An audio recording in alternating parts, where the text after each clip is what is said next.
الحمد لله نحمده ونستعينه ونستغفره ونؤمن به ونتوكل عليه ونعوذ بالله من شرور أنفسنا ومن سيئات أعمالنا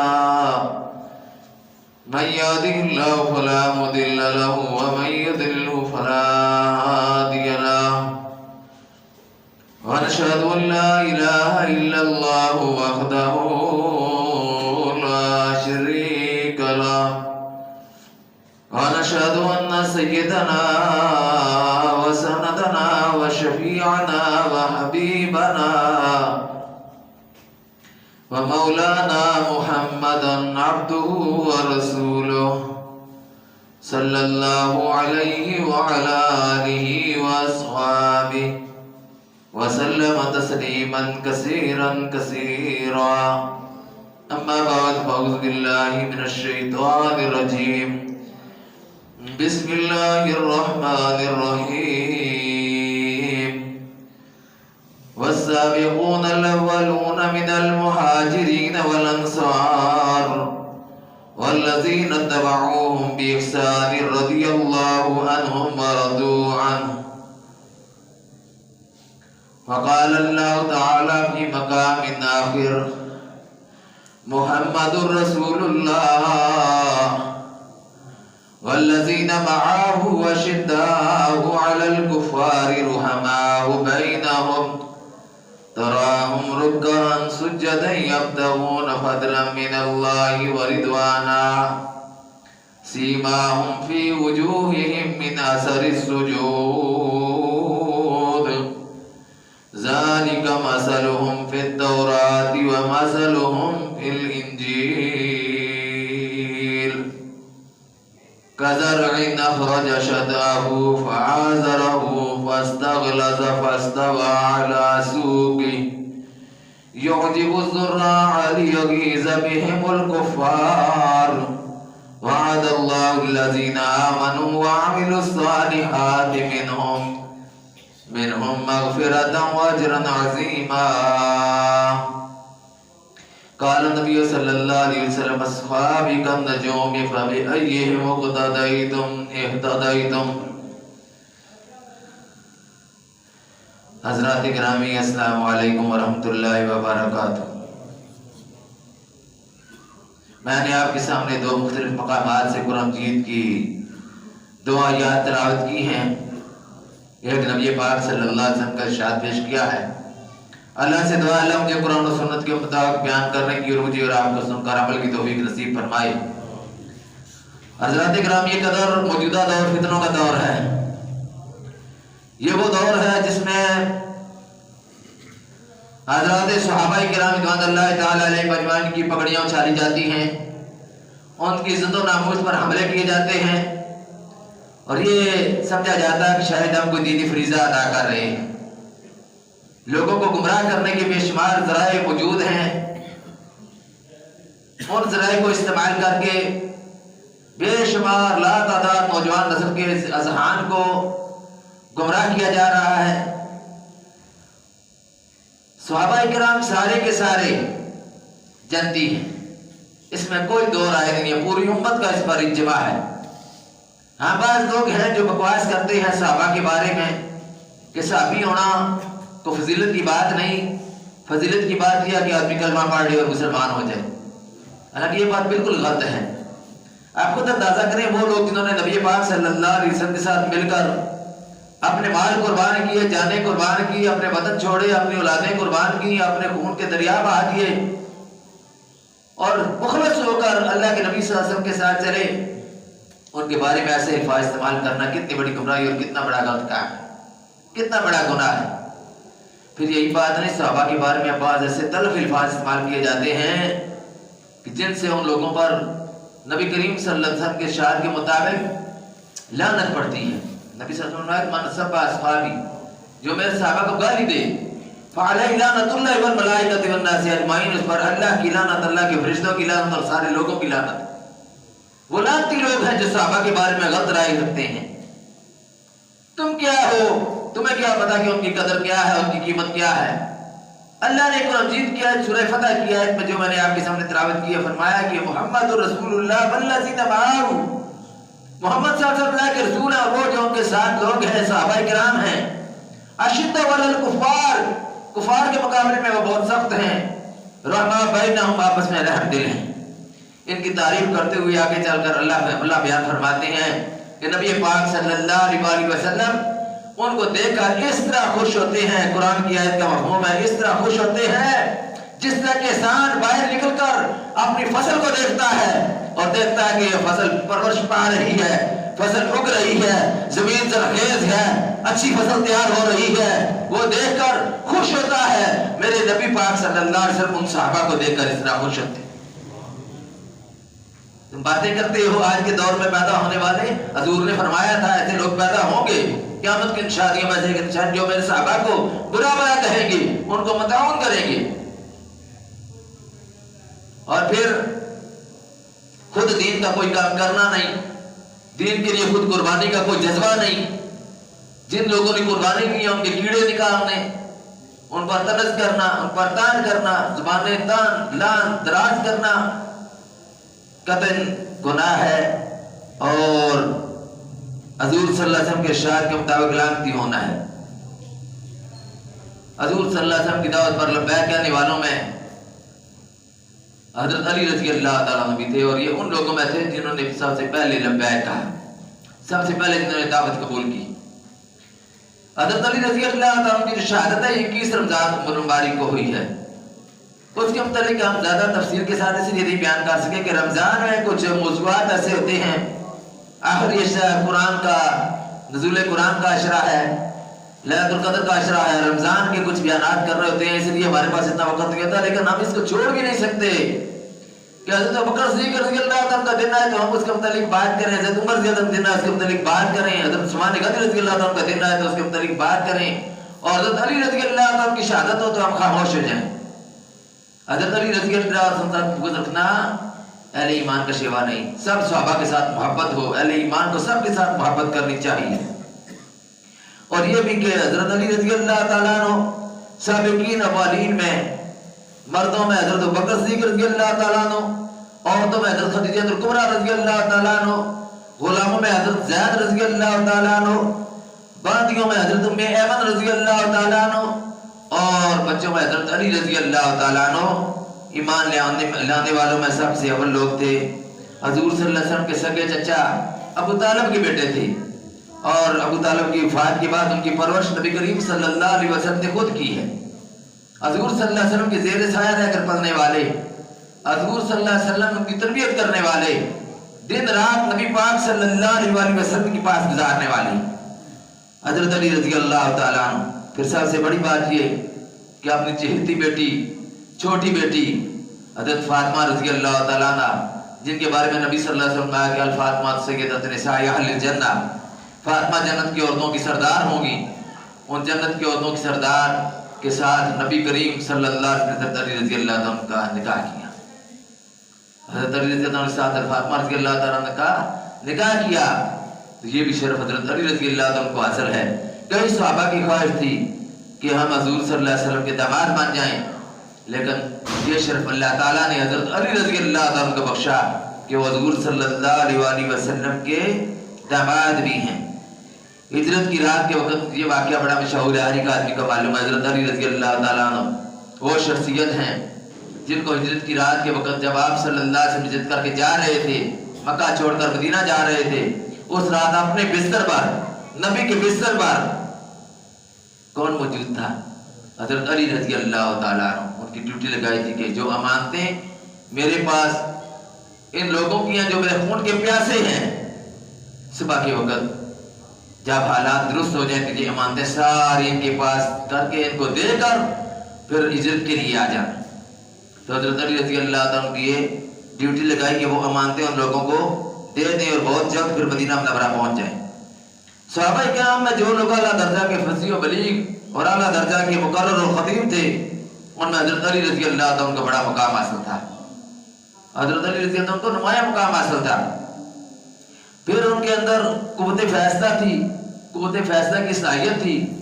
قضا کا فیصلہ کرتے تھے، جسٹس تھے حضرت علی رضی اللہ تعالیٰ عنہ۔ حضرت عثمان رضی اللہ تعالیٰ عنہ شہادت کے بعد خلافت راشدہ کی ذمہ داری آپ کے سپرد ہوئی اور آپ نے بحسن خوبی اس کو نبھایا۔ غزوہ خیبر کے موقع پر جب مسلسل محاصرہ کے باوجود مسلمانوں کو فتح نہیں ہو رہی تھی تو اللہ کے پاک نبی صلی اللہ علیہ وسلم نے ایک دن ارشاد فرمایا کہ کل میں یہ جھنڈا جس کے ہاتھ میں دوں گا، جس شخص کے ہاتھ میں دوں گا، جس کے ہاتھ پر اللہ نے فتح لکھی ہوگی، میں اس کو یہ جھنڈا دوں گا۔ اور وہ جھنڈا حضور صلی اللہ علیہ وسلم جب صبح ہوئی تو لوگ تو سارے آئے اس امید پر کہ کسی کا نام تو نہیں دیا کہ شاید مجھے جھنڈا دیا جائے، شاید مجھے جھنڈا دیا جائے، لیکن آپ صلی اللہ علیہ وسلم نے کس کو جھنڈا دیا؟ حضرت علی رضی اللہ تعالیٰ عنہ کو وہ جھنڈا دیا۔ ان کی آنکھیں کچھ خراب تھی تو آنکھوں کی تکلیف کی وجہ سے آپ صلی اللہ علیہ وسلم نے اپنا لعاب مبارک ان کی آنکھوں پر لگایا تو ان کی آنکھیں بالکل ٹھیک ہو گئیں اور وہ جھنڈا حضرت علی رضی اللہ عنہ کو دے دیا۔ چنانچہ حضرت علی رضی اللہ عنہ کی سرکردگی میں خیبر کا قلعہ فتح ہوا۔ مسلمانوں کو اللہ نے فتح نصیب فرمائی، یہودیوں کو اللہ نے شکست نصیب فرمائی۔ اور پھر غزوہ تبوک کے موقع پر حضرت علی رضی اللہ تعالیٰ عنہ کو حضور صلی اللہ علیہ وسلم مدینے میں چھوڑ کر جب گئے تو مدینہ میں اپنا جانشین ان کو مقرر فرمایا، خود غزوہ میں تشریف لے گئے۔ حضرت علی رضی اللہ عنہ کو مدینہ چھوڑ گئے اور حضرت علی رضی اللہ کی تمنا تھی کہ میں بھی غزوہ میں شریک ہو جاؤں، میں بھی غزوہ تبوک میں ساتھ جاؤں۔ حضور صلی اللہ علیہ وسلم کو تسلی دیتے ہوئے فرمایا کہ تم میری طرف سے اس مرتبہ پر ہو جس مرتبہ پر ہارون علیہ السلام موسیٰ علیہ السلام کی طرف سے تھے، مگر بات یہ ہے کہ میرے پاس کوئی نبی نہیں ہے۔ ہارون علیہ السلام تو نبی تھے، تم اس مقام پر نہیں ہو، تم نبی نہیں ہو، تم تو صحابی ہو، لیکن میں تمہیں اپنی جگہ اپنا جانشین مقرر کر کے جا رہا ہوں۔ تو ہجرت کے بعد حضور صلی اللہ علیہ وسلم نے مہاجرین و انصار صحابہ کرام کے درمیان وحدت قائم کی۔ جب مدینہ سارے پہنچ گئے نا، انصار کو اور مہاجرین کو ایک دوسرے کا بھائی بھائی بنا دیا۔ اب حضرت علی رضی اللہ تعالیٰ رہ گئے، ان کا کوئی بھی نہیں، وحدت میں ان کا کوئی نہیں بن سکا۔ تو حضور صلی اللہ علیہ وسلم نے اس وقت حضرت علی رضی اللہ عنہ کو اپنا بھائی بنایا موخات میں۔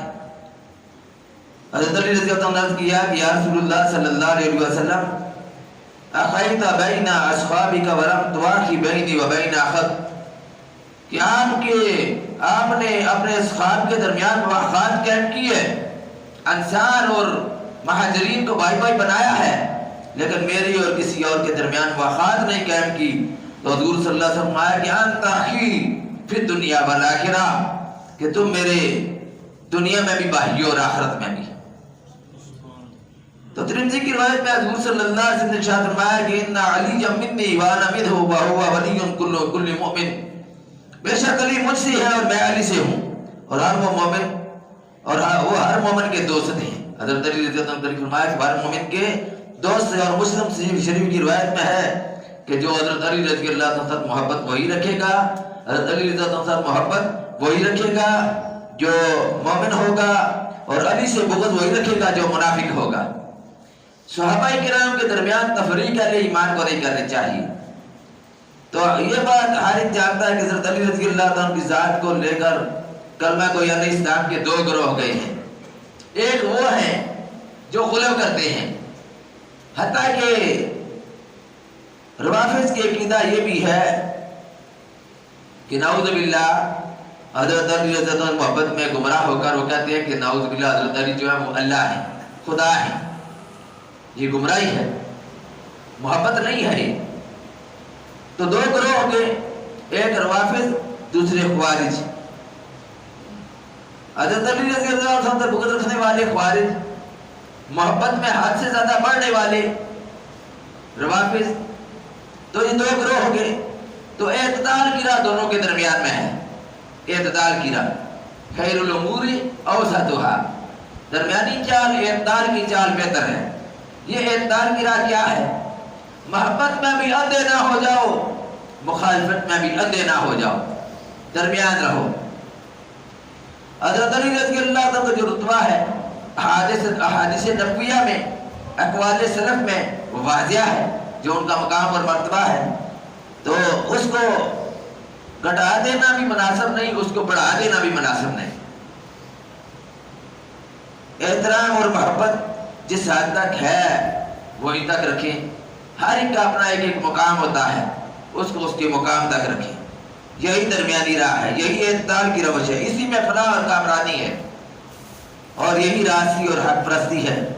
حضرت علی رضی اللہ عنہ کے بارے میں ان دونوں فرقوں کے گمراہ ہونے کی خبر حضور صلی اللہ علیہ وآلہ وسلم نے آج سے بہت پہلے دے دی تھی، جسے حضرت امام احمد بن حنبل رحمۃ اللہ علیہ نے اپنے مسند میں روایت کیا ہے، اور حضرت علی رضی اللہ تعالیٰ عنہ ہی مروی ہیں کہ رسول اللہ صلی اللہ علیہ وآلہ وسلم نے ارشاد فرمایا کہ اے علی، تمہاری مثال حضرت عیسیٰ علیہ السلام کی طرح کی ہے کہ یہودیوں نے بغض اور اناد میں ان کو گالیاں دی، یہودیوں نے بغض کی وجہ سے، نفرت کی وجہ سے ان کے ساتھ مخالفت کی حد کر دی اور ان کی ماں پر بہتان لگا دیا،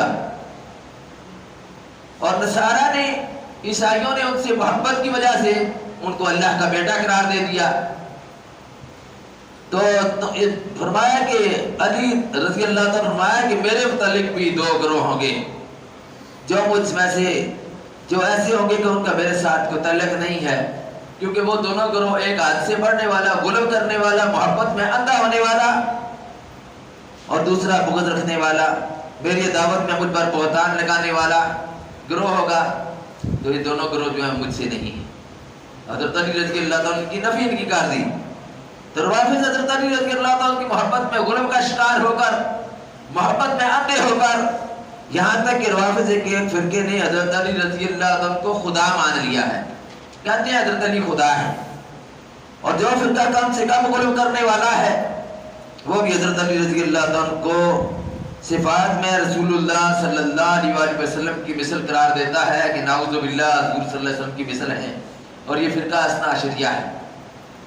خوارج عداوت میں جو گمراہ ہوئی کہ انہوں نے حضرت علی رضی اللہ عنہ کے ایمان کا ہی انکار کر دیا، انہوں نے کہا کہ ان کا ایمان ہی مشتبہ ہے، نعوذ باللہ، تو اس طرح کر کے خوارج وہ اس بات کا شکار ہو گئے۔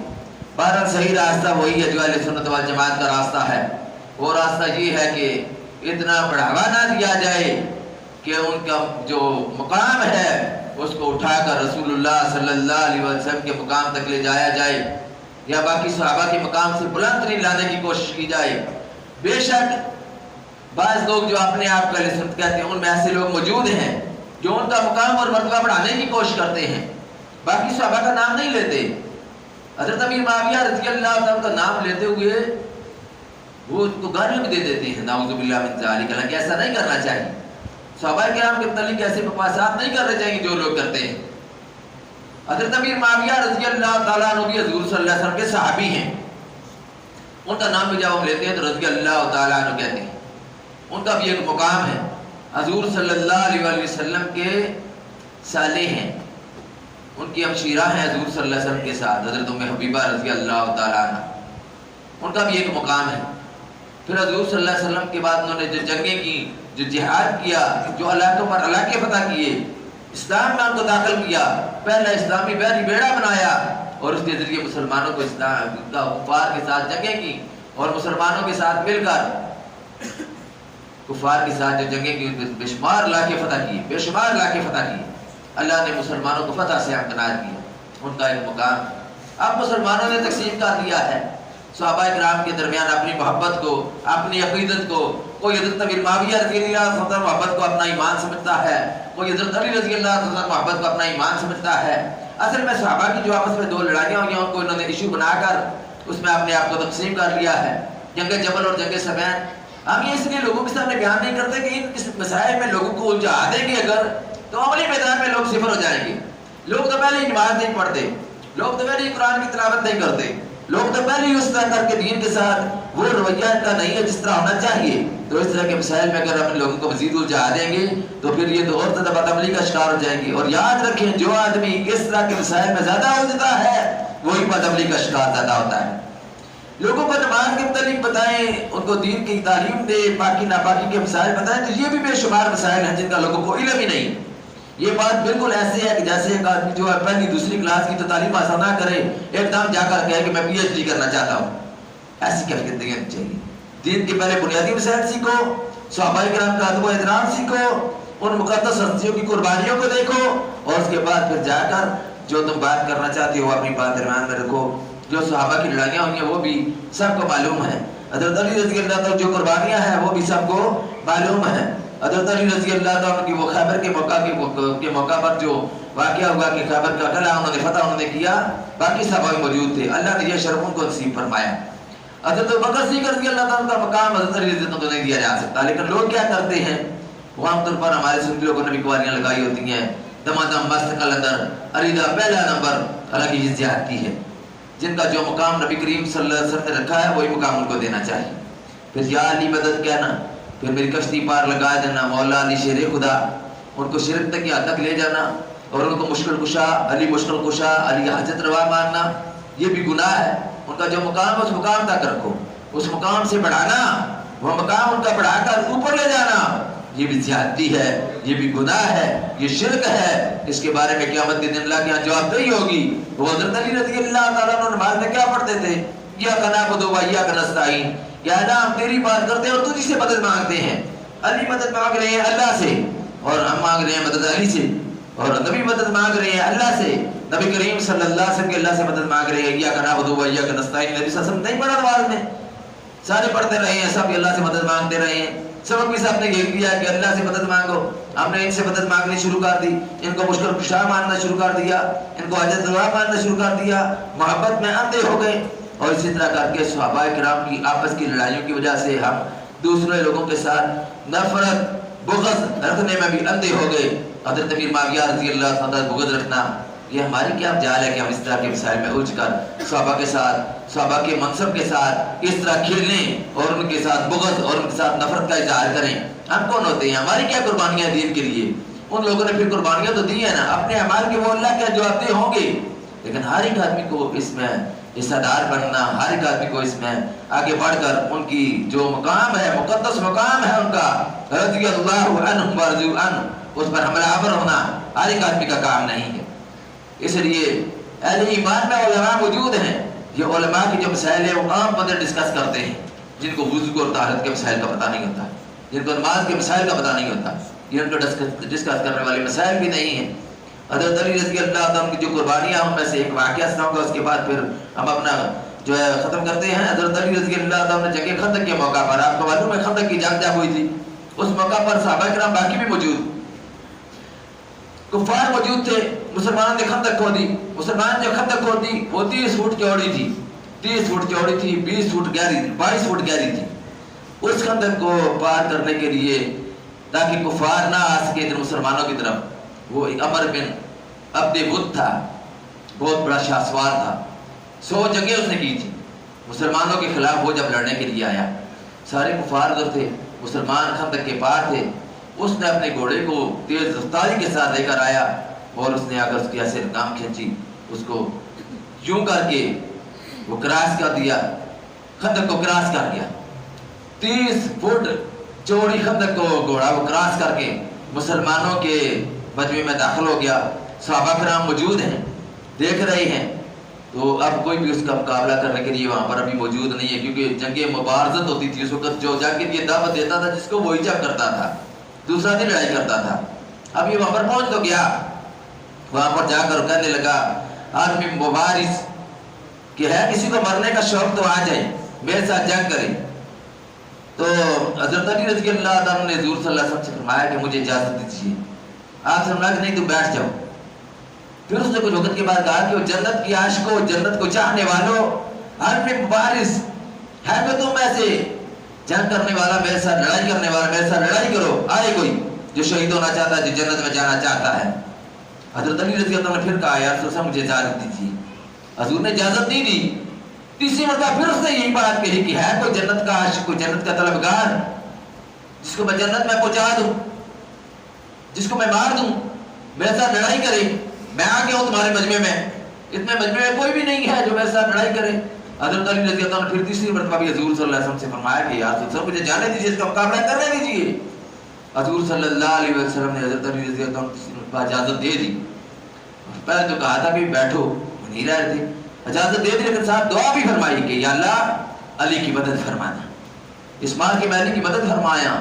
وہ حضرت علی رضی اللہ عنہ نے کہا کہ اس نے 100 جنگیں لڑی ہیں, یہ اتنا بڑا شاہ سوار ہے, اس کے مقابلے میں تم بچے ہو, تم 21 سال کی ہو, تم کیا اس کے ساتھ لڑو گے؟ وہ تو 100 جنگیں لڑ چکا ہے, اس کا بڑا تجربہ ہے.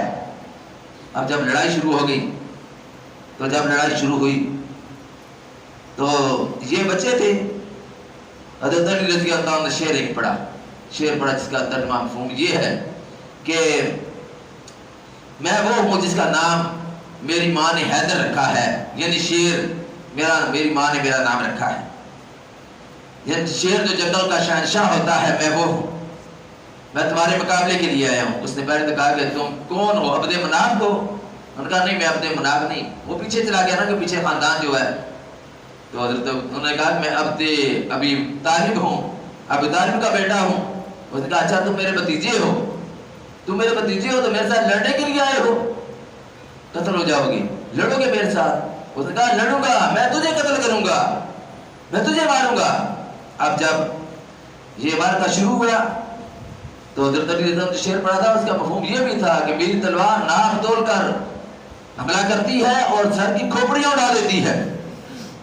اب وہ یہ بات ساری سن کر اس نے ایک دم گھوڑے سے نیچے اترایا, چھلانگ لگائی, نیچے اترایا اور اس نے لڑنا شروع کر دیا.